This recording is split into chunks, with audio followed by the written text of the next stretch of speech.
ବାଲେଶ୍ୱର ଜିଲ୍ଲାର ବିକାଶ କ୍ଷେତ୍ରରେ ବିଜେପି ସରକାର ହୋଇଛି ବିଫଳ। ଏନେଇ ଜିଲ୍ଲା ବିଜେଡି ପକ୍ଷରୁ ଆୟୋଜିତ ସାମ୍ବାଦିକ ସମ୍ମିଳନୀରେ ଅଭିଯୋଗ କରାଯାଇଛି।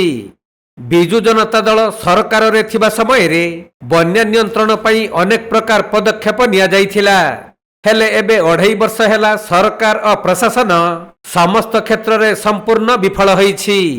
ସ୍ଥାନୀୟ ନେତୃତ୍ୱମାନେ ହଜାର ହଜାର କୋଟି ଟଙ୍କାର ଅନୁଦାନ ସରକାର ଯୋଗାଉଥିବା ନେଇ ମିଥ୍ୟା ପ୍ରତିଶ୍ରୁତି ଦେଇ ଚାଲିଛନ୍ତି, କିନ୍ତୁ ତାହା ବାସ୍ତବ କ୍ଷେତ୍ରରେ କୌଣସି ସତ୍ୟତା ନାହିଁ ବୋଲି ବିଜେଡି ପକ୍ଷରୁ କୁହାଯାଇଛି।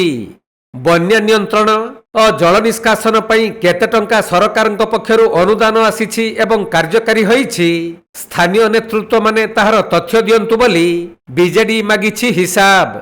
ତେଣୁ ଆଗାମୀ ଦିନରେ ବିଜେଡି ବାଲେଶ୍ୱର ଜନସାଧାରଣଙ୍କ ସ୍ୱର ହୋଇ କାମ କରିବ ବୋଲି ବିଜେଡିର ଦଳୀୟ ନେତୃବୃନ୍ଦମାନେ ସାମ୍ବାଦିକ ସମ୍ମିଳନୀରେ ସୂଚନା ଦେଇଛନ୍ତି।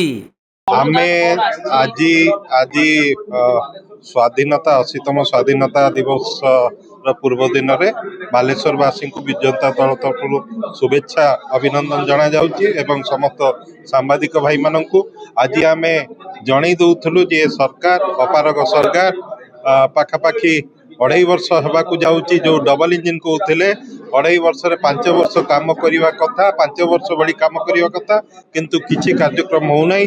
ଯେଉଁଥିରେ ସ୍ୱାସ୍ଥ୍ୟ ସେବା ଠପ୍ ହେଇଯାଇଛି। ଏମ୍ସର ସାଟେଲାଇଟ ସେଣ୍ଟର କୁହାଯାଇଥିଲା 300 ବେଡେଡ୍ ହସ୍ପିଟାଲର ପ୍ରତିଶ୍ରୁତି ଦିଆଯାଇଥିଲା, ସେ ଏବେ ଏକ ଡିସ୍ପେନ୍ସରୀ ଭଳିଆ ହେଇଛି। ବନ୍ୟା ନିୟନ୍ତ୍ରଣ ବନ୍ୟା ମୁକାବିଲାରେ ରିଲିଫ ନାହିଁ। କଲେକ୍ଟର ମଧ୍ୟ ୟା ଉପରେ କୌଣସି ଉତ୍ତର ଦେଇପାରୁନାହାନ୍ତି। ସାରା ବାଲେଶ୍ୱର ଯାକ ଏକ ଅଚଳ ଅବସ୍ଥା ସୃଷ୍ଟି ହେଇଛି। ଆମର ପୂର୍ବ ସରକାର, ଆମର ପ୍ରିୟ ନେତା ମାନ୍ୟବର ଶ୍ରୀ ନବୀନ ପଟ୍ଟନାୟକ, ତାଙ୍କର ଡିଜାଷ୍ଟର ମ୍ୟାନେଜମେଣ୍ଟ ସାରା ବିଶ୍ୱ ଫଲୋ କରୁଥିଲା, ଏକ ମଡେଲ ହିସାବରେ ଥିଲା। ଇଏ ନା ଇଭାକୁଏସନ ପ୍ରୋସିଜିଓର ଅଛି, ନା ଲୋକମାନଙ୍କୁ ରନ୍ଧା ଖାଦ୍ୟ ଦିଆଯାଉଛି।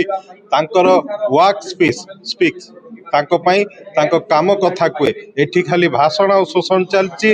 ମାନ୍ୟବର ମନ୍ତ୍ରୀ ରେଲୱେ ମନ୍ତ୍ରୀ ଶ୍ରୀ ଅଶ୍ୱିନୀ ବୈଷ୍ଣବ ଯେଉଁ ପ୍ରତିଶ୍ରୁତି ଦେଇଥିଲେ ଖନ୍ତାପଡ଼ାରେ ମଧ୍ୟ ଏକ ବ୍ରିଜ ହେଇଯିବ, ପୂର୍ବତନ ବିଧାୟକକୁ ସାଂସନ ହେଇଛି କହି କେବେଠୁ 2024 ମସିହାରୁ ପତ୍ର ଲେଖିଥିଲେ, ତାହା ମଧ୍ୟ କାର୍ଯ୍ୟକାରୀ ହେଇପାରୁନି। ଶିମୁଳିଆରେ ସେଭଳି 50-50 ସେୟାରିଂ ପ୍ୟାଟର୍ନରେ ସିଏ ଆପ୍ରୁଭାଲ ହେଇଥିଲା, ସେ କାର୍ଯ୍ୟକାରୀ ହେଇପାରୁନି।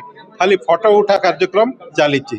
ମୁଁ ଆଶା କରୁଛି ପ୍ରକୃତରେ ବାଲେଶ୍ୱରବାସୀଙ୍କୁ ତାଙ୍କ ନ୍ୟାଯ୍ୟୋଚିତ ଦାବି ତାକୁ ସେମାନେ ସହଯୋଗ କରନ୍ତୁ ଏବଂ କେନ୍ଦ୍ର ଡବଲ ଇଞ୍ଜିନ ସରକାର ବୋଲି ପ୍ରମାଣିତ କରନ୍ତୁ। ବାଲେଶ୍ୱରରୁ ପ୍ରସେନଜିତ ସେଠୀଙ୍କ ରିପୋର୍ଟ, କୋଣାର୍କ ଲାଇଭ୍।